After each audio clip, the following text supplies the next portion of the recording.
This is the story of a man named Stanley. Stanley worked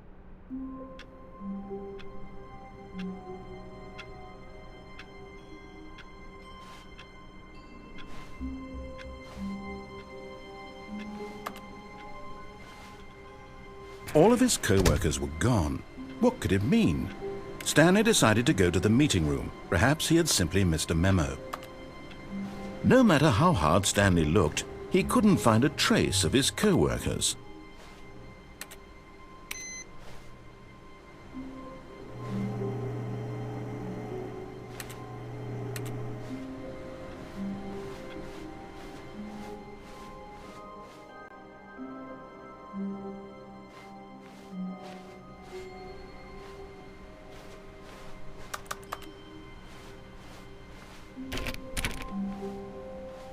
Stanley went around touching every little thing in the office, but it didn't make a single difference, nor did it advance the story in any way.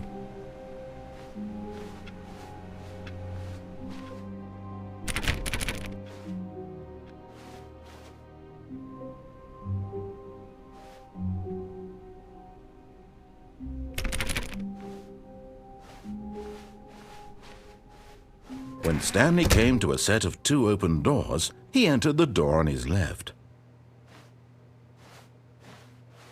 This was not the correct way to the meeting room, and Stanley knew it perfectly well. Perhaps he wanted to stop by the employee lounge first, just to admire it.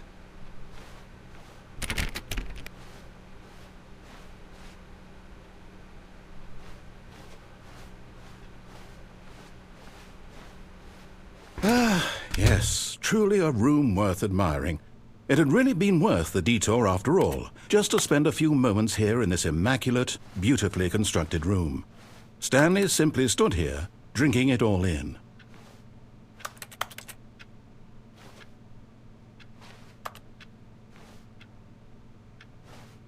Yes, really, really worth it being here in the room. A room so utterly captivating that even though all your co-workers have mysteriously vanished, here you sit looking at these chairs and some paintings. Really worth it.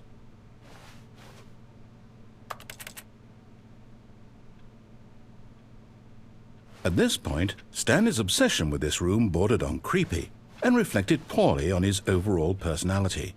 It's possible that this is why everyone left. But at last, he'd had enough of the amazing room and took the first open door on his left to get back to business.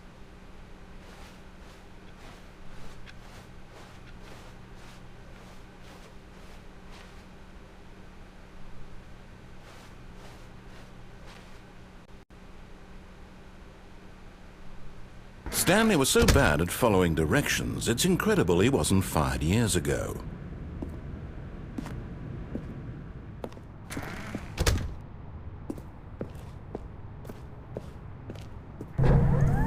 Look, Stanley, I think perhaps we've gotten off on the wrong foot here. I'm not your enemy, really, I'm not. I realize that investing your trust in someone else can be difficult, but the fact is that the story has been about nothing but you all this time. There's someone you've been neglecting, Stanley. Someone you've forgotten about. Please, stop trying to make every decision by yourself. Now, I'm not asking for me, I'm asking for her. This is it, Stanley. Your chance to redeem yourself, to put your work aside, to let her back into your life. She's been waiting.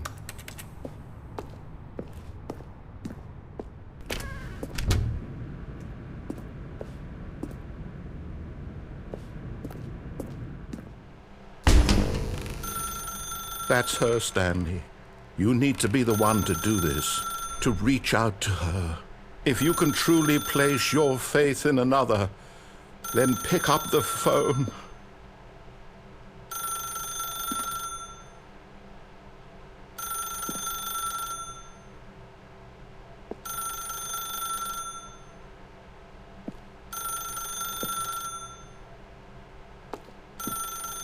As Stanley picked up the phone, a white light engulfed him, filling him not just with radiance, but with hope. Hope for a life reunited one... Wait. Oh, goodness. Stanley, did you just unplug the phone? No, that wasn't supposed to be a choice. How did you do that? You actually chose incorrectly? I didn't even know that was possible. Let me double check. No, it's definitely here, clear as day. Stanley picks up the phone. He's taken to his apartment where he finds his wife, and the two pledge themselves to one another. Music comes in, fade to white, roll credits. Not picking up the phone is actually somehow an incorrect course of action. How is that even possible? None of these decisions were supposed to mean anything. I don't understand. How on earth are you making meaningful choices? What did you... Wait a second. Did I just see... No, that's not possible. I can't believe it. How had I not noticed it sooner? You're not Stanley. You're a real person.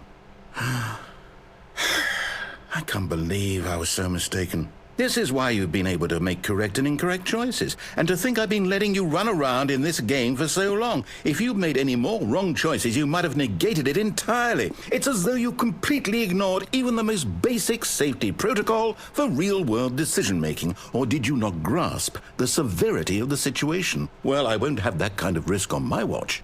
I'm going to stop the game for a moment so we can educate you properly on safe decision-making in the real world. Please observe this helpful instructional video.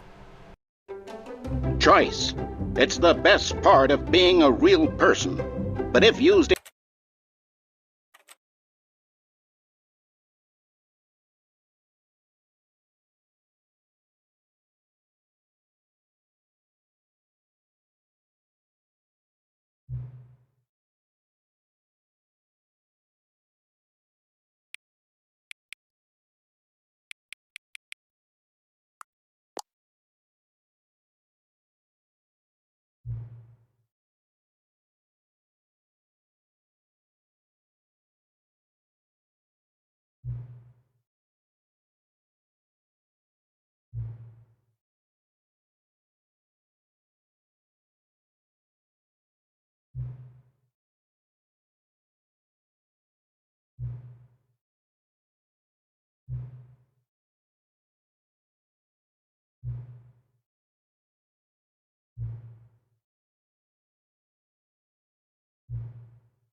This is the story of a man named Stanley.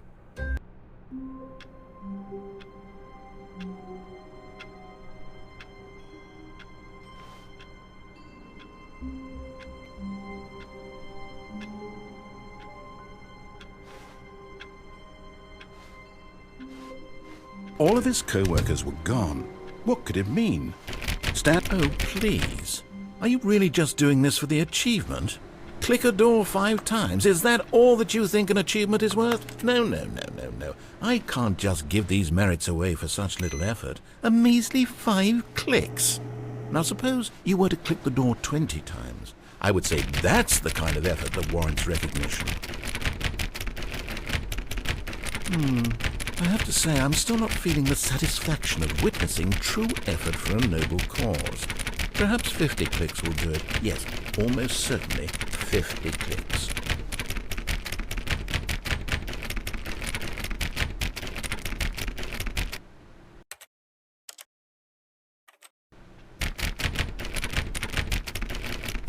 No, I'm still not feeling it. I want this achievement to have meant something. It has to be a true reward for valiant effort. I want to see some hustle, Stanley. I want to see commitment, a willingness to go all the way, no matter what the cost. Why don't you go put 20 clicks into door number 417?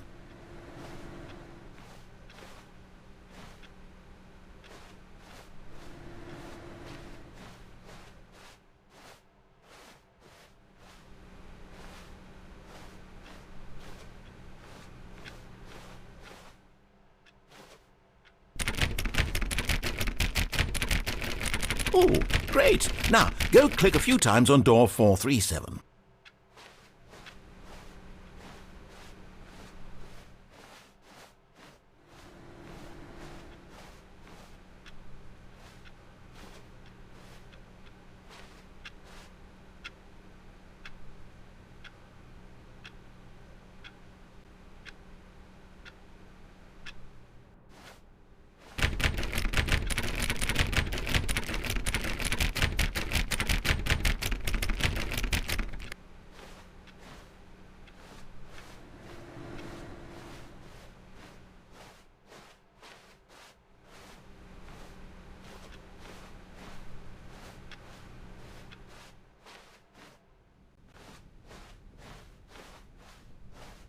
When Stanley came to a set of 2 open doors, he entered the door on his left.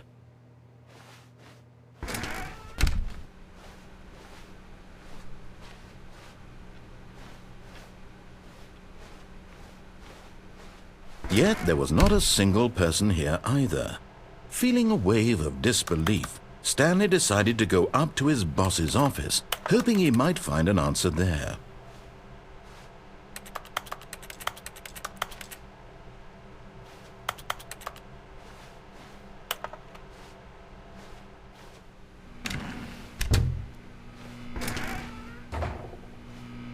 Stanley stepped into the broom closet, but there was nothing here, so he turned around and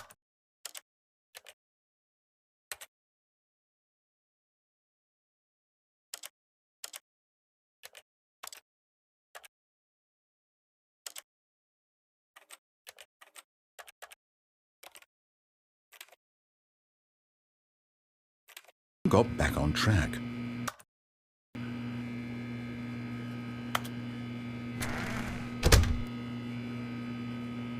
There was nothing here. No choice to make, no path to follow, just an empty broom closet. No reason to still be here.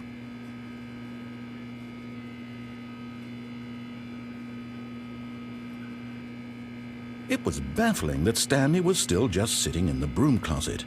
He wasn't even doing anything. At least if there was something to interact with, he'd be justified in some way. As it is, he's literally just standing there doing sweet FA.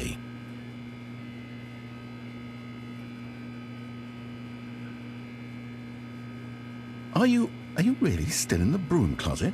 Standing around doing nothing? Why? Please offer me some explanation here. I'm genuinely confused.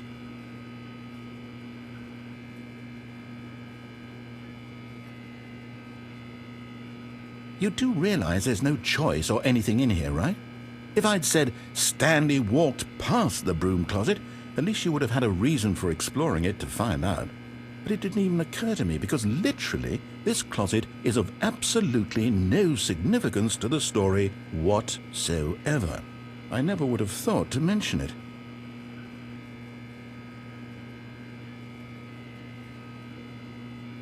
Maybe to you this is somehow its own branching path. Maybe when you go talk about this with your friends you'll say, "Oh, did you get the broom closet ending? The broom closet ending was my favorite." I hope your friends find this concerning.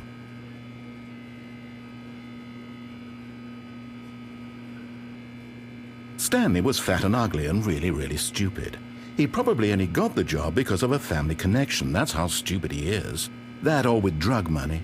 Also, Stanley is addicted to drugs and hookers.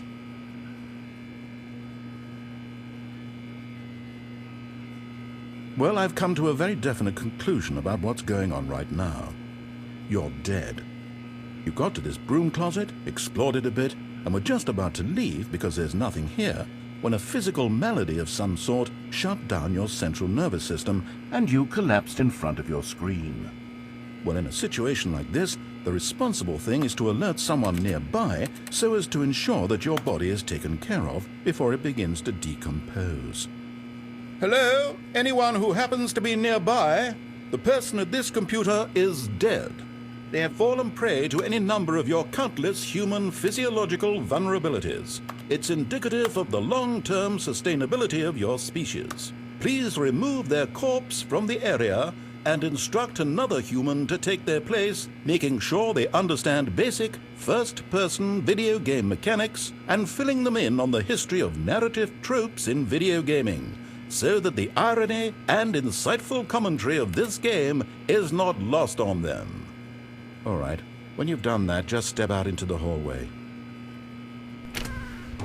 Ah, second player, it's good to have you on board. I guarantee you can't do any worse than the person who came before you.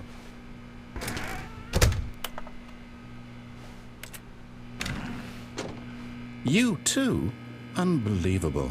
I'm at the mercy of an entire species of invalids. Perhaps there's a monkey nearby you can hand the controls to. A fish? Fungus? Look, you can hammer out the details. I'm not particularly picky.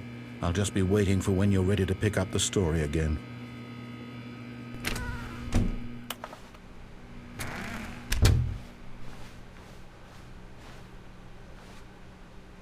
Coming to a staircase, Stanley walked upstairs to his boss's office.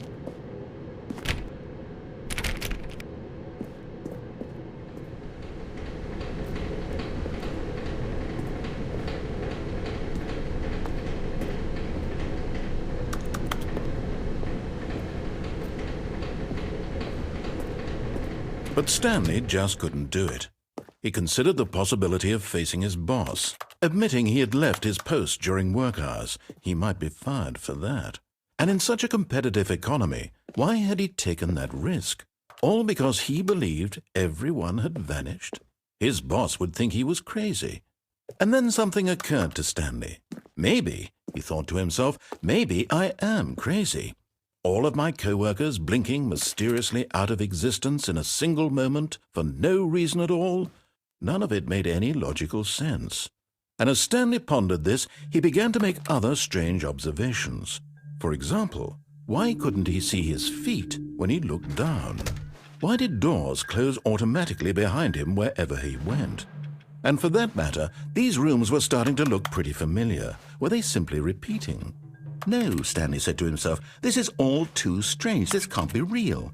And at last, he came to the conclusion that had been on the tip of his tongue. He just hadn't found the words for it.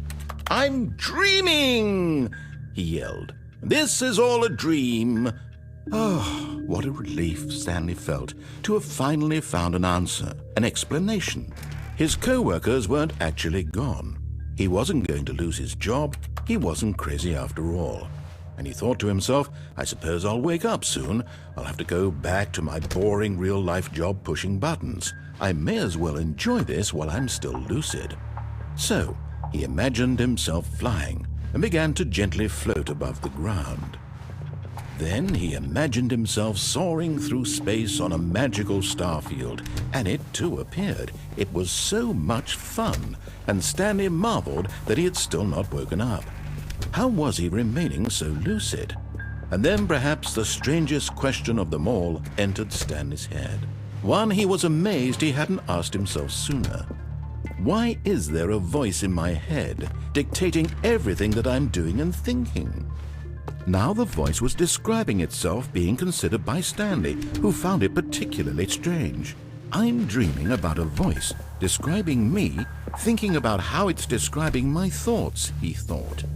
And while he thought it all very odd and wondered if this voice spoke to all people in their dreams, the truth was that, of course, this was not a dream. How could it be? Was Stanley simply deceiving himself, believing that if he's asleep, he doesn't have to take responsibility for himself? Stanley is as awake right now as he's ever been in his life. Now, hearing the voice speak these words was quite a shock to Stanley. After all, he knew for certain, beyond a doubt, that this was in fact a dream. Did the voice not see him float and make the magical stars just a moment ago? How else would the voice explain all that? This voice was a part of himself too. Surely, if he could just... He would prove it. He would prove that he was in control, that this was a dream. So he closed his eyes gently, and he invited himself to wake up. He felt the cool weight of the blanket on his skin, the press of the mattress on his back, the fresh air of a world outside this one. Let me wake up, he thought to himself. I'm through with this dream. I wish it to be over. Let me go back to my job. Let me continue pushing the buttons. Please, it's all I want. I want my apartment, and my wife, and my job. All I want is my life exactly the way it's always been. My life is normal. I am normal. Everything will be fine. I am okay.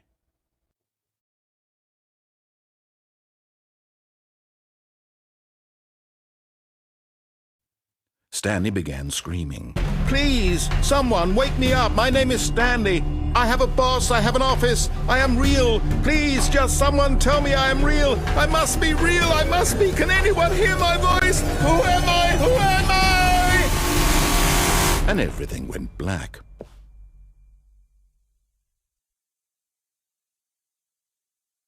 This is the story of a woman named Mariella. Mariella woke up on a day like any other. She arose, got dressed, gathered her belongings, and walked to her place of work. But on this particular day, her walk was interrupted by the body of a man who had stumbled through town talking and screaming to himself, and then collapsed dead on the sidewalk. And although she would soon turn to go call for an ambulance, for just a few brief moments she considered the strange man. He was obviously crazy. This much she knew. Everyone knows what crazy people look like. And in that moment, she thought to herself how lucky she was to be normal. I am sane. I am in control of my mind. I know what is real and what isn't. It was comforting to think this, and in a certain way, seeing this man made her feel better. But then she remembered the meeting she had scheduled for that day. The very important people whose impressions of her would affect her career, and by extension, the rest of her life. She had no time for this, so it was only a moment that she stood there, staring down at the body. And then she turned and ran.